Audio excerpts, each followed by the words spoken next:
Welcome to lesson 3.5. Today we're going to be working with equations and formulas. So by the end of the lesson, you should be able to rearrange a formula to isolate for a variable, just like we would if we had like letters and numbers.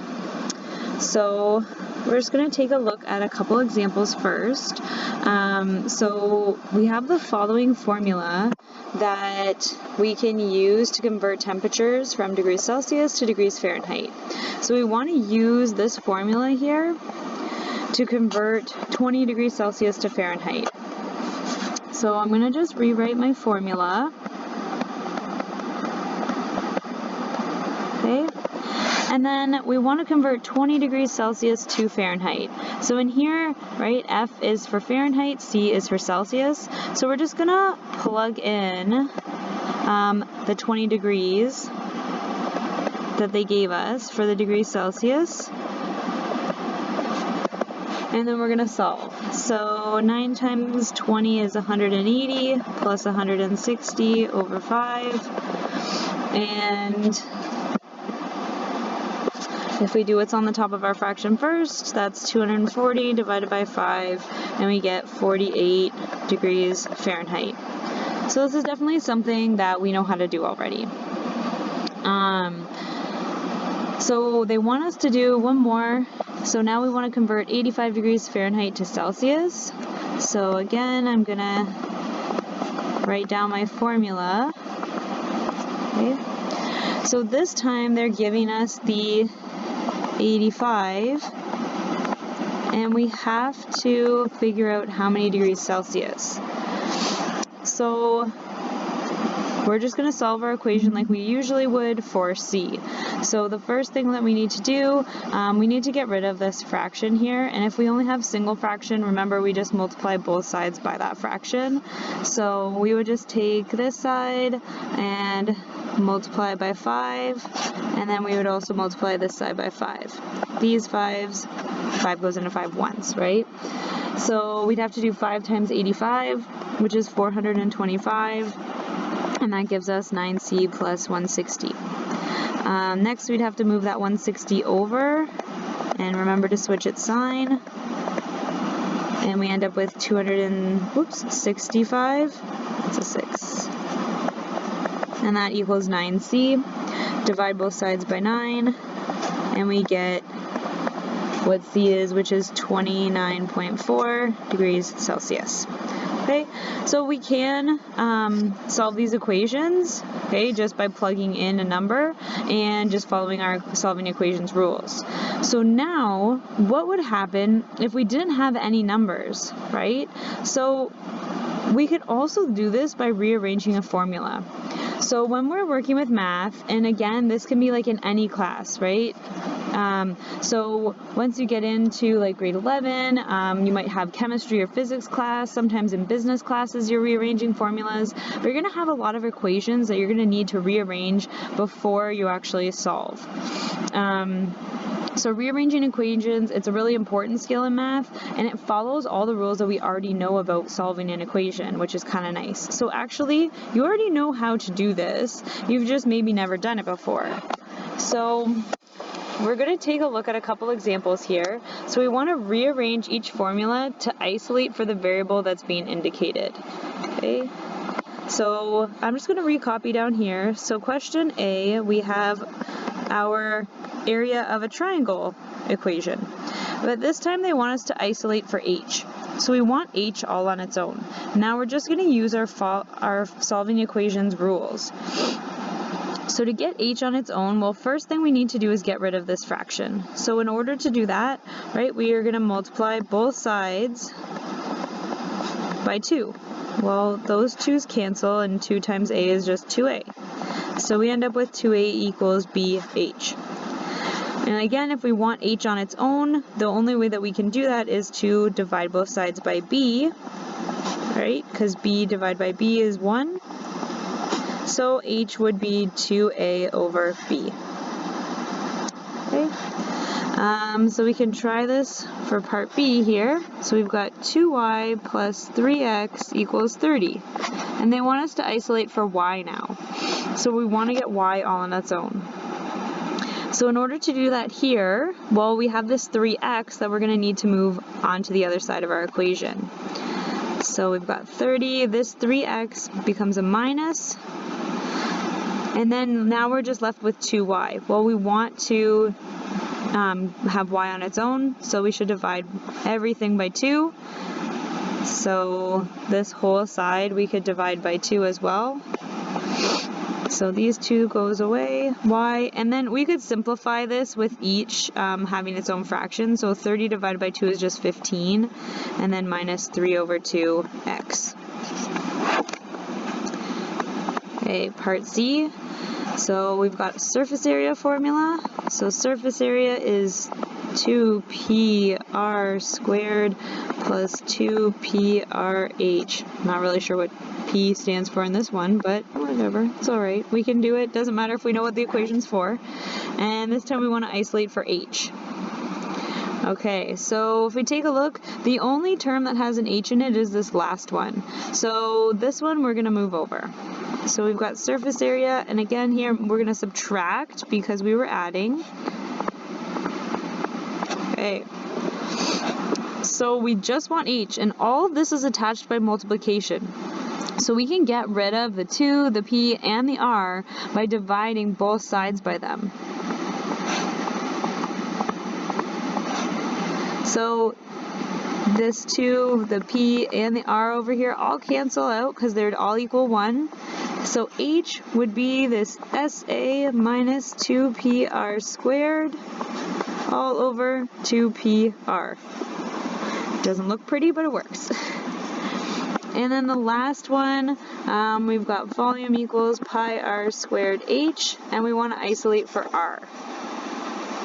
Okay, so if we look at where r squared is here, everything's attached by multiplication. So all that we can do is divide, right? We want to get rid of pi, we want to get rid of h. So let's start by doing that.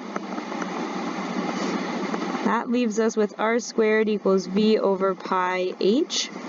And then if we remember, how do we get rid of, or how do we undo a squared? Well, we have to square root. So we're going to square root both sides.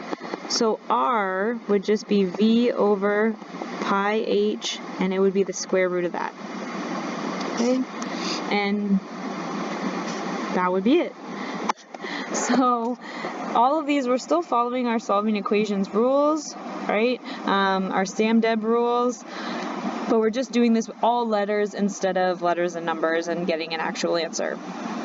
Okay, so there's one other thing that we're going to take a look at is standard form. So standard form of an equation, since we can rearrange them in so many different ways, mathematicians agreed upon a set of rules, which is known as standard form of an equation. And the following rules mean that if an equation can meet the following rules, then it would be considered in standard form. So first, the equation must equal 0. Next, it has to be in alphabetical order.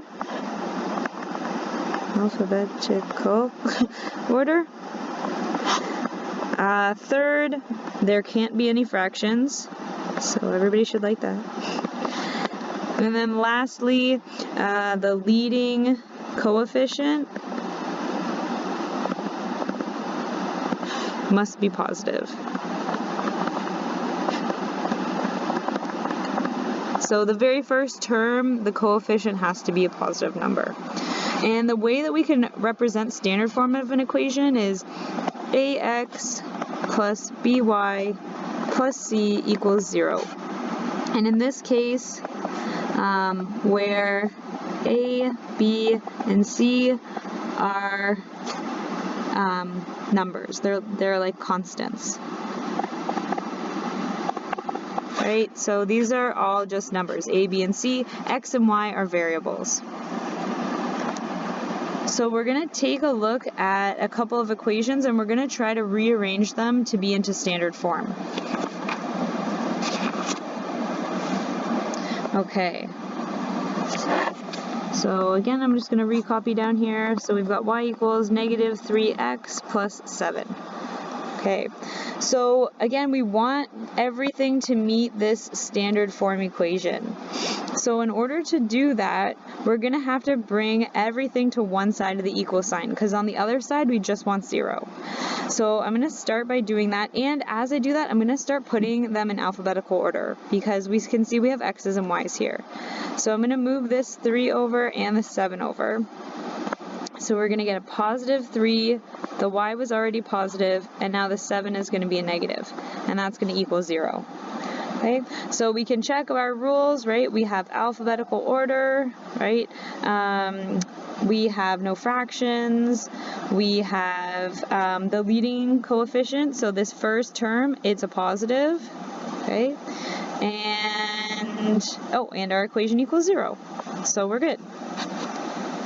Okay, so part B, we've got 9x minus 8z equals negative 3y plus 10.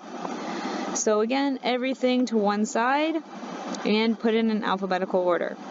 So 9x plus 3y, right, we moved it, minus 8z minus 10 equals 0. And again, that one would be done. It's in alphabetical order. It equals 0, no fractions, leading coefficient is positive. Okay, so let's try part C. We've got y equals negative 4/5 x plus 3.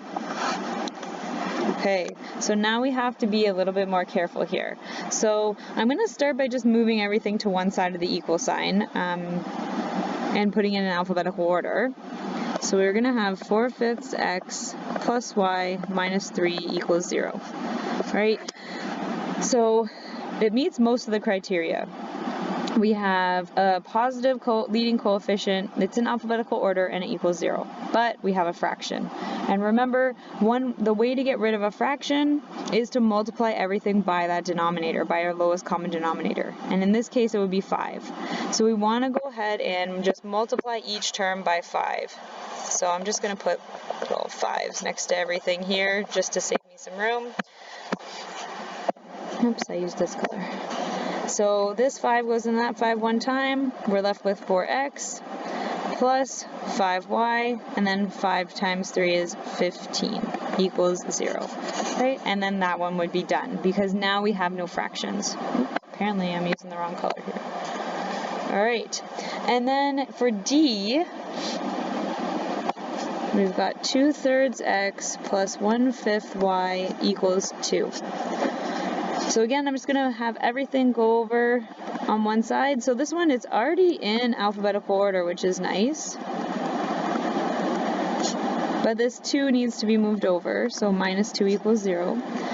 So we've met all the criteria, alpha order equals 0, leading coefficient positive, but we have fractions. So we got to multiply by the lowest common denominator. But now we have 2 fractions. So we've got 3 and 5 as our denominators. So in this case, the lowest common denominator would have to be 15. So I'm just going to go ahead and multiply each term by 15. Okay. So 3 goes into 15 5 times. 5 times 2 is 10, x. 5 goes into 15 3 times. 3 times 1 is 3y. And then over here, 15 times 2 is 30. So we're finished, right? Now we have no fractions, equals 0, alpha order, leading coefficient is positive. And that's it. This was a nice short lesson, so try the homework questions and let me know if you have any questions.